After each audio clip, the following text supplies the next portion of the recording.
कक्षा 10वीं विषय गणित इकाई 6 त्रिभुज प्रश्नावली 6.3 एडी और पीएम त्रिभुज एबीसी और त्रिभुज पीक्यूआर की क्रमशः मध्यिका है, जबकि त्रिभुज एबीसी समरूप है त्रिभुज पीक्यूआर। तो हमको सिद्ध करना है कि AB बटे PQ बराबरी से AD बटे PM। हम दो त्रिभुज की आकृति को बनाएंगे। इसमें कुछ इस प्रकार से जानकारी,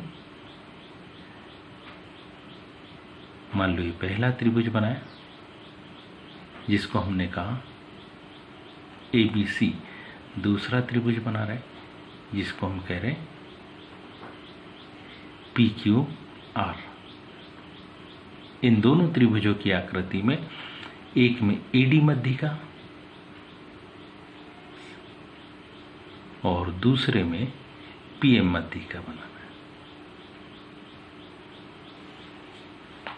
अब जो दी गई जानकारी है उसके आधार पर हम सबसे पहले लिख रहे हैं कि जो जानकारी दी है वो देखिए कि हमें दिया है दोनों ही त्रिभुज की आकृति में हमारे पास दिया है कि त्रिभुज ABC कैसा है, समरूप कौन से त्रिभुज के, PQR के। ये हमको दिया है। साथ ही साथ AD और PM, AD तथा PM क्रमशः त्रिभुज ABC व त्रिभुज PQR की क्या है, मध्यिकाएं है, मध्यिकाएं है। इसके आधार पर हमको क्या करना है, सिद्ध करना है। इसके आधार पर हमको सिद्ध करना है, क्या सिद्ध करना है कि जो अनुपात AB का PQ के साथ होगा, जो अनुपात AB का किसके साथ, PQ के साथ होगा, वही का वही अनुपात AD का PM के साथ होगा। इसे सिद्ध करने के लिए ध्यान दीजिए, हम कुछ इस प्रकार से तथ्य लेंगे।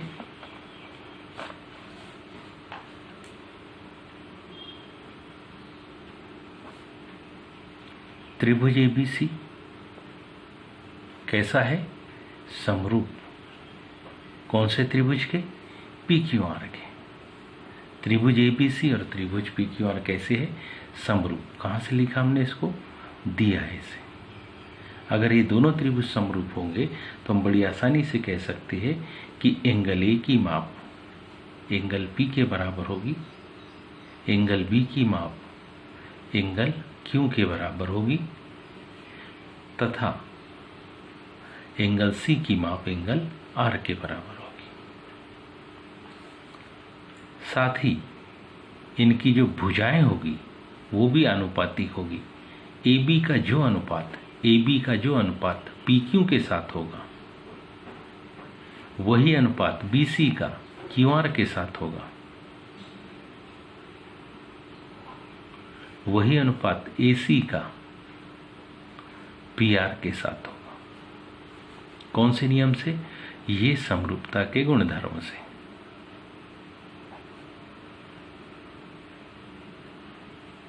समरूपता का नियम है, अगर दो त्रिभुज की आकृति समरूप है तो उनकी संगत भुजाएं आनुपातिक रूप से बराबर होगी। अब ध्यान से देखिए, हमको जिससे समरूप सिद्ध करना है उसमें यदि हम आधी आधी आकृति बनाएं, यानी कि कुछ इस प्रकार की आकृति हम बनाएं, त्रिभुज ABC पूरा ना बनाते हुए हम त्रिभुज ABD बनाएं, त्रिभुज PQR पूरा ना बनाते हुए हम त्रिभुज PQM बनाएं, तो क्या हम इनको समरूप सिद्ध कर पाएंगे या नहीं। ध्यान से देखिए, अगर हम इनको समरूप सिद्ध कर पाएंगे तो हम दिया है के तथ्य पर पहुंच जाए, सिद्ध करने के तथ्य पर पहुंच जाएंगे। तो सबसे पहले हम जानकारी लिख रहे हैं कुछ इस प्रकार से, क्योंकि हमारे पास AD त्रिभुज एबीसी की मध्यिका थी।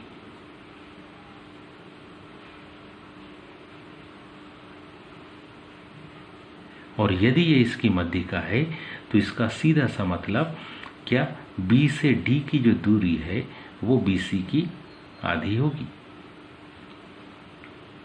और इसी प्रकार से दूसरी जो जानकारी है वो ये कि पीएम त्रिभुज पीक्यूआर की मध्यिका है।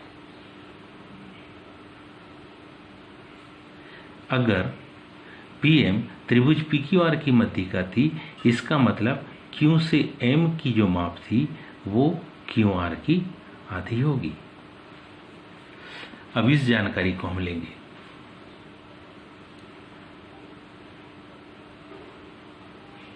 ए बी बटे पी क्यू बराबरी से बी सी बटे क्यू आर दिया है। यदि हम BC में भी 2 का भाग दे दें और QR में भी 2 का भाग दे दें तो आनुपातिक रिलेशन में कोई परिवर्तन नहीं आएगा, लेकिन हम इसको ऐसा लिख पाएंगे क्या, AB बटे PQ, BC के आधे को हम BD, QR के आधे को हम QM में परिवर्तित कर सकते हैं। अब इन दोनों त्रिभुजों को समरूप सिद्ध किया जा सकता है। ध्यान दें, हम लिख रहे हैं त्रिभुज ABD व त्रिभुज PQM में। इसको हम लिख सकते हैं कि हमारे पास समीकरण कौन सा है, 1, क्योंकि हम पहली जानकारी लिख रहे हैं AB बटे जो PQ का अनुपात है वो BD बटे QM के कैसे होगा। इसको हमने लिखा समीकरण, इसको हमने लिखा समीकरण 1 द्वारा।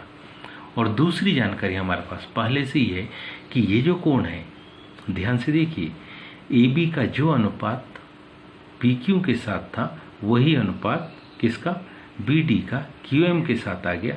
साथ ही साथ B कोण और Q कोण आपस में कैसे है, बराबर है। हम लिखेंगे क्योंकि कोण B और कोण Q आपस में कैसे है, बराबर है।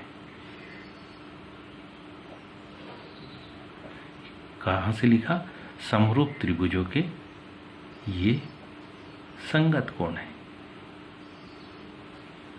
और इसलिए हम लिख सकते हैं कि त्रिभुज ABD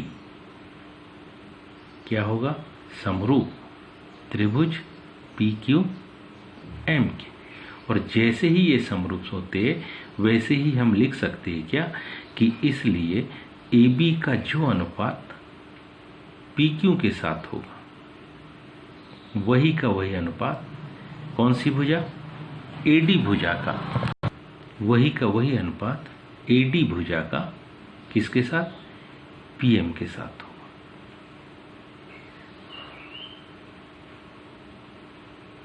अतः